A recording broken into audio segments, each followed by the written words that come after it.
आज हम महाराष्ट्र के शिरडी की बात करेंगे कि हमें साईं बाबा के दरबार में कैसे पहुंचना है, कहां रुकना है, निःशुल्क भोजन की क्या सुविधा है, आने जाने के लिए फ्री बस सर्विस कैसे मिलेगी, कुल खर्चा कितना आएगा। तो चलिए दोस्तों शुरू करते हैं वीडियो को। सबसे पहले हम बात करते हैं कि शिरडी कैसे पहुँचे। दोस्तों शिरडी पहुँचने के लिए यदि मैं ट्रेन की बात करूँ तो आपके पास 3 रेलवे स्टेशन है। पहला जो नियरेस्ट रेलवे स्टेशन है वह है साईं नगर शिरडी, जो कि मंदिर परिसर से 3 किलोमीटर की दूरी पर पड़ता है। दूसरे स्टेशन की बात करूं तो वह है कोपरगाम। दोस्तों कोपरगाम शिरडी से 18 किलोमीटर की दूरी पर पड़ता है। तो यदि आप चाहें तो कोपरगाम आ सकते हैं या आप साईं नगर शिरडी रेलवे स्टेशन आ सकते हैं। यदि दोस्तों आपको शिरडी तक या कोपरगाम तक डायरेक्ट ट्रेन नहीं मिले तो मैं ये कहूँगा कि आप तीसरे स्टेशन मनमाड़ पहुँचिए। दोस्तों मनमाड़ से आप सीधे शिरडी आ सकते हैं, बाई रोड भी आ सकते हैं, या आप मनमाड़ से ट्रेन चेंज करना चाहते हैं तो आप ट्रेन चेंज करके भी शिरडी पहुँच सकते हैं। यदि दोस्तों मैं बात करूं आप मनमाड़ से बाय बस आना चाहते हैं, यदि आप महाराष्ट्र स्टेट की बस पकड़ते हैं तो वह 75 रुपए में आपको शिरडी पहुंचा देगा। 1.5 घंटे का आपका समय लगेगा। तो यही यदि आप टैक्सी से टाटा मैजिक से आते हैं मनमाड़ से शिरडी तो वह आपका 150 रुपए पर व्यक्ति चार्ज करेगा। तो दोस्तों यह तो था आपका ट्रेन का ऑप्शन। दूसरे ऑप्शन की बात करते हैं तो वह है बाई रोड। दोस्तों यदि आप नासिक से आना चाहते हैं, पुणे से आना चाहते हैं, औरंगाबाद से, मनमाड़ से दोस्तों डायरेक्ट बाई रोड आप आ सकते हैं। नेशनल हाईवे के द्वारा आप शिरडी पहुंच सकते हैं। आपको बस की भी सुविधा मिलेगी, आप बस से भी पहुंच सकते हैं शिरडी, या आप अपनी प्राइवेट गाड़ी से भी शिरडी पहुंच सकते हैं। तीसरे ऑप्शन की बात करूं तो वह है दोस्तों फ्लाइट की अगर बात करें तो शिरडी में ही एयरपोर्ट है, जो कि शिरडी से एयरपोर्ट 15 किलोमीटर की दूरी पर है। यदि आप फ्लाइट से आना चाहते हैं तो आप शिरडी एयरपोर्ट पहुंचकर शिरडी पहुंच सकते हैं। चलिए दोस्तों अब हम शिरडी में पहुंच चुके हैं। अब हम बात करते हैं कि शिरडी में रुके कहाँ, हमको रूम कहाँ मिलेगा। दोस्तों शिरडी में आपके पास रुकने के लिए ढेर सारे ऑप्शन हैं, लेकिन यहाँ मैं एक चीज बताना चाहता हूँ। श्री साईं बाबा स्थान ट्रस्ट शिरडी, दोस्तों जो यह नाम है वहाँ के ट्रस्ट का नाम है, जो कि ट्रस्ट की तरफ से ढेर सारी सुविधाएं दी जाती है, जैसे कि वहाँ पर कम दाम में रुकने की व्यवस्था हो जाती है, निःशुल्क भोजन की व्यवस्था की जाती है, वहाँ पर आने जाने के लिए फ्री बस सर्विस दी जाती है, आपको फ्री दर्शन पास दिया जाता है। यदि आप प्रसाद लेना चाहते हैं, प्रसाद के लिए अलग से काउंटर बनाया हुआ है, जो कि साईं बाबा ट्रस्ट शिरडी का ही है। यह जो सभी सुविधाएं मिलती हैं वहाँ के ट्रस्ट की तरफ से सुविधाएं मिलती हैं। हम सभी को एक एक करके विस्तार पूर्वक समझते हैं। सबसे पहले बात करता हूँ आपके रुकने की व्यवस्था। दोस्तों शिरडी में आपको साईं बाबा ट्रस्ट की तरफ से 3 भक्त निवास रुकने के लिए बनाए गए हैं। उन तीनों भक्त निवास में आप ऑनलाइन बुकिंग करवा सकते हैं। पहले भक्त निवास की बात करूँ तो वह है आपका साईं भक्त निवास। दोस्तों साईं भक्त निवास में 500 कमरे की व्यवस्था की गई है, एसी और नॉन एसी दोनों रूम अवेलेबल हैं। दोस्तों रेट की बात करो तो अगर आप 3 लोग रुकते हैं तो 125 रुपए 24 घंटे का खर्च आता है। वही अगर आप 4 लोग रुकते हैं तो आपका 150 रुपए देना पड़ता है एक दिन का। वही अगर मैं बात करूँ यदि आप 6 लोग रुकते हैं फिर आपको 200 रुपए देना पड़ता है 24 घंटे का। तो आप भक्त निवास में भी रुक सकते हैं। बहुत अच्छा यहाँ की व्यवस्था है। मंदिर परिसर से 1.5 किलोमीटर की दूरी पर यह भक्त निवास पड़ता है। दोस्तों यदि आप भक्त निवास में रुकना चाहते हैं तो आप वहाँ भी रुक सकते हैं। रूम हमें कैसे बुक करनी है तो अभी मैं आपको आगे बताता हूँ। दूसरे भक्त निवास की बात करते हैं तो वह है आपका साईं आश्रम। दोस्तों साईं आश्रम में 1000 कमरों की व्यवस्था की गई है। दोस्तों यहाँ भी आपको एसी नॉन एसी दोनों रूम देखने को मिलेंगे। दोस्तों यहाँ पर भक्त निवास से रूम की फैसिलिटी बढ़ा दी गई है। अगर मैं रेट की बात करूँ तो यहाँ अगर आप 3 लोग रुकते हैं तो आपका 150 रुपए देना पड़ेगा। यदि आप 4 लोग रुकते हैं तो आपको 200 रुपए देना पड़ेगा। यदि आप 6 लोग रुकते हैं तो आपको 250 से 300 रुपए देना पड़ेगा 24 घंटे का। साईं आश्रम भी आपका 1.5 से 2 किलोमीटर की दूरी पर पड़ता है। यह भक्त निवास से 200 मीटर की दूरी पर ही है। मतलब कि साईं आश्रम और भक्त निवास दोनों आसपास में ही पड़ते हैं। तो दोनों में आप कहीं भी रुक सकते हैं। इसमें भी आपको ऑनलाइन बुकिंग की सुविधा मिलती है। तीसरे भक्त निवास की अगर मैं बात करूं तो वह है आपका साईं द्वारावती। दोस्तों साईं द्वारावती यदि आप लग्जरी सुविधा चाहते हैं, अच्छे रूम चाहते हैं, बड़े रूम चाहते हैं, हाई सुविधा वाले रूम चाहते हैं तो आपके लिए साईं द्वारावती बेस्ट है। यहाँ के रेट थोड़े से ज्यादा हैं,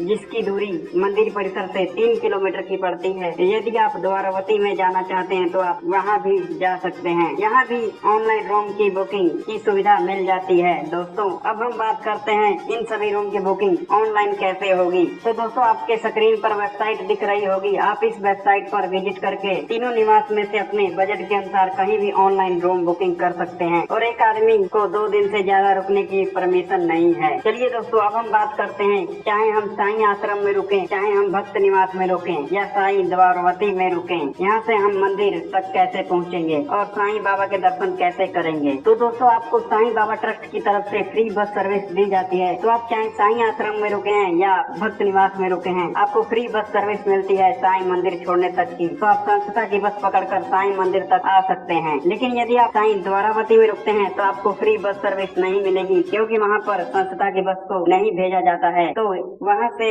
आपको ऑटो से जाना पड़ेगा। ऑटो वाला 20 रुपए प्रति व्यक्ति लेगा। चलिए दोस्तों हम बात करते हैं कि संस्था की दी जाने वाली दूसरी सुविधा के बारे में। वह है आपको निःशुल्क भोजनालय। दोस्तों चाहे आप साईं आश्रम में रुके हैं, भक्त निवास में रुके हैं या आप द्वारावती में रुके हैं, तीनों जगह निःशुल्क भोजन की व्यवस्था है। तो आप वहाँ जाकर निःशुल्क भोजन कर सकते हैं। साईं बाबा का भोग लगाया हुआ प्रसाद रहता है। तीनों टाइम वहाँ पर खाने की सुविधा मिल जाती है। दोस्तों वहाँ पर सुबह 10 बजे से लेकर शाम को 10 बजे तक लंगर चलता है। वहाँ जाकर आप अपना भोजन ग्रहण कर सकते हैं। दोस्तों यदि आप सुबह में नाश्ता करना चाहते हैं, वहाँ पर मिलता है नाश्ता पैकेट। दोस्तों नाश्ता पैकेट की वहाँ पर अलग से लाइन होती है, जो इसकी टाइमिंग है सुबह 7 बजे से 10 बजे तक। तो यदि आप नाश्ता लेना चाहते हैं तो आप नाश्ता पैकेट भी ले सकते हैं। नाश्ता का रेट 5 रुपए पैकेट पड़ता है। इसमें आपको 5 पूरी, सब्जी और बर्फी दी जाती है। दोस्तों यदि आप चाहें तो प्राइवेट होटल में भी रुक सकते हैं। प्राइवेट होटल शिरडी में बहुत सारे हैं। उनका रेट 500 से लेकर 2000 रुपए तक का रूम देखने को मिलेगा। उन लोगों के लिए यदि भोजन की बात करूँ तो मंदिर परिसर से आधे किलोमीटर की दूरी पर एक बहुत बड़ा, जो कि भारत का सबसे बड़ा सोलंग पैनल किचन है, जो कि साईं प्रसाद के नाम से लंगर है। तो आप वहाँ जाकर भोजन ग्रहण कर सकते हैं। यहाँ का जो टाइमिंग है सुबह 10 बजे से लेकर शाम को 10 बजे तक लंगर चलता रहता है। तो आप यहाँ जाकर खाना खा सकते हैं। दोस्तों मैं यह कहूँगा कि आप कहीं भी रुके हैं, लेकिन एक बार साईं प्रसादालय जरूर जाइएगा। वहाँ पर जाकर आपको बहुत अच्छा लगेगा। 3000 लोगों को बैठाकर एक बार खाना खिलाया जाता है। बहुत बड़ा हॉल है। वहाँ पर जो खाना दिया जाता है बहुत अच्छे से दिया जाता है। एक बार आप साईं प्रसादालय जरूर जाइएगा। जो आपका अनुभव रहेगा वहाँ का बहुत अच्छा रहेगा। चलिए दोस्तों अब हम बढ़ते हैं साईं बाबा के दर्शन की तरफ। दर्शन से पहले आपको लेना पड़ेगा दर्शन पास। दोस्तों मंदिर परिसर से 200 मीटर की दूरी पर आपको दर्शन पास लेना पड़ेगा। दर्शन पास के लिए आपके पास आधार कार्ड होना बहुत जरूरी है। आप आधार कार्ड दिखाकर दर्शन पास ले सकते हैं। यह दर्शन पास आप इसी वेबसाइट पर जाकर ऑनलाइन भी निकाल सकते हैं या आप ऑफलाइन भी अपना दर्शन पास ले सकते हैं। इसे एक्सिस कार्ड भी कहा जाता है। दोस्तों दर्शन पास में गेट नंबर लिखा होता है, तो आप गेट नंबर देख लीजिए। ज्यादातर 2 नंबर गेट से दर्शन के लिए भेजा जाता है। 2 नंबर के गेट पर लाइन में लग जाइए और साईं बाबा के लिए आगे बढ़िए। दोस्तों मंदिर में आपको किसी भी तरह का मोबाइल कैमरा, जूता चप्पल या बैग ले जाना अलाउ नहीं है। दोस्तों जिस भी गेट से आप दर्शन के लिए जाएंगे, हर गेट पर लॉकर की सर्विस उपलब्ध है, जिसमें आप मोबाइल रख सकते हैं। मोबाइल रखने का 5 रुपए लिया जाता है। टोकन दिया जाता है, जो कि आपको संभाल कर रखना पड़ता है। जब आप दर्शन करके वापस आएंगे तो वही टोकन दिखाकर अपना मोबाइल वापस लेना पड़ता है। दोस्तों यदि आपके पास बैग है या सामान है, यदि आप एक दिन का ट्रिप बनाते हैं, आप होटल रूम नहीं लेते हैं, तो वहाँ पर फ्री लगेज लॉकर है। वहाँ अपना सामान रख दीजिए। वहाँ आपको पर्ची दी जाएगी। पर्ची संभाल कर रखिए। दर्शन करने के बाद पर्ची दिखाकर आप अपना सामान वापस ले सकते हैं। तीसरे लॉकर की बात करूँ तो वह है दोस्तों आपका चप्पल जूते का स्टैंड। दोस्तों जूते चप्पल की वहाँ पर फ्री सर्विस मिलती है। अपने जूते चप्पल लॉकर में रख दीजिए और दर्शन करने के बाद टोकन दिखाकर अपने जूते चप्पल वापस ले लीजिए। चलिए दोस्तों अब हम साईं बाबा के दर्शन करने के लिए लाइन में लग चुके हैं। आपको 1 घंटे के अंदर में दर्शन हो जाएगा। आपको बेस्ट टाइम बताऊं तो आप शाम को 3 बजे से लेकर 5 बजे तक, यदि आप शाम को 3 बजे से लेकर 5 बजे के बीच में दर्शन करने जाते हैं तो बहुत कम भीड़ होती है मंदिर में, जिससे आप 15 से 20 मिनट में दर्शन करके बाहर आ जाएंगे। चलिए दोस्तों लाइन में लग जाइए। ओम साईं राम का नारा लगाते हुए हम साईं बाबा के दर्शन करेंगे, अपनी मनोकामना मांगेंगे और मंदिर परिसर से बाहर आ जाएंगे। जैसे ही आप मंदिर से बाहर आएंगे आपको एक ऊदी मिलती है, जो बाबा की धुनी जलती है उसका भभूति होता है। एक पैकेट दिया जाता है। आप जितनी बार दर्शन करेंगे हर दर्शन में एक पैकेट दिया जाता है। साईं बाबा की ऊदी लीजिए और आगे बढ़िए। यदि बात करें मंदिर परिसर में और कौन कौन से दर्शन के लिए मंदिर है, तो चावड़ी मंदिर पड़ेगा। चावड़ी मंदिर में जाकर मत्था टेक सकते हैं और अपनी मनोकामना मांग सकते हैं और साईं बाबा के दर्शन कर सकते हैं। दूसरा मंदिर है द्वारका माई। द्वारका माई में भी आप जा सकते हैं और कुछ समय दे सकते हैं। साईं बाबा का जो चूल्हा था वह आपको यहाँ पर देखने को मिलेगा। द्वारका माई में धूनी जलती रहती है, जो कि निरंतर धूनी जलती रहती है। तीसरे मंदिर की बात करूँ तो वहाँ पर बजरंगबली का भी मंदिर है, जो कि साईं मंदिर के पास ही है। आप वहाँ भी जा सकते हैं। मंदिर परिसर में ही शनिदेव का मंदिर, गणेश जी का मंदिर और शंकर जी का मंदिर है, तो आप उनका भी दर्शन कर सकते हैं। मंदिर परिसर में ही गेट नंबर 1 के पास एकंदा देवी मंदिर और नंदा देवी मंदिर भी है, तो वहाँ जाकर भी आप दर्शन कर सकते हैं। ये सभी मंदिर परिसर में ही छोटे छोटे मंदिर आपको देखने को मिल जाएंगे। चलिए दोस्तों, अब हम बात करते हैं।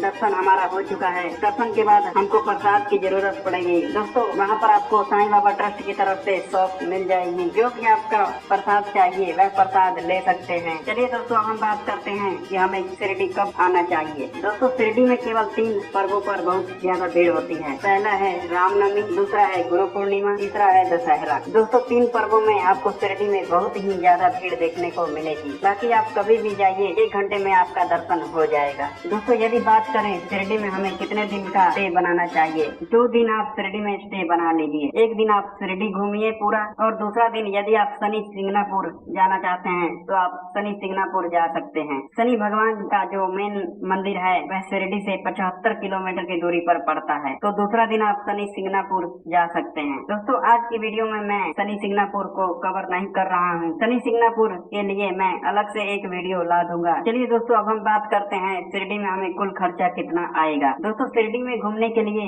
एक व्यक्ति के खर्च की बात करूँ तो 1000 रुपए में आप आराम से शिरडी को घूम लेंगे। इसका कारण यह है कि दोस्तों, वहाँ पर रुकने के लिए 125 रुपए से लेकर रूम मिल जाते हैं, फ्री आपको भोजन मिल जा रहे हैं, आने जाने के लिए फ्री बस सर्विस मिल जाता है, दर्शन आपको फ्री में हो जाता है। इसलिए शिरडी का खर्च 1000 रुपए एक आदमी का मान लीजिए। इसमें आपका किसी भी प्रकार का ट्रेन, बस, फ्लाइट का टिकट का ऐड नहीं किया हूँ। दोस्तों, यह था शिरडी के साईं बाबा का दर्शन कैसे करना है, कैसे पहुँचना है। मुझे उम्मीद है यह वीडियो आपको बहुत पसंद आई होगी।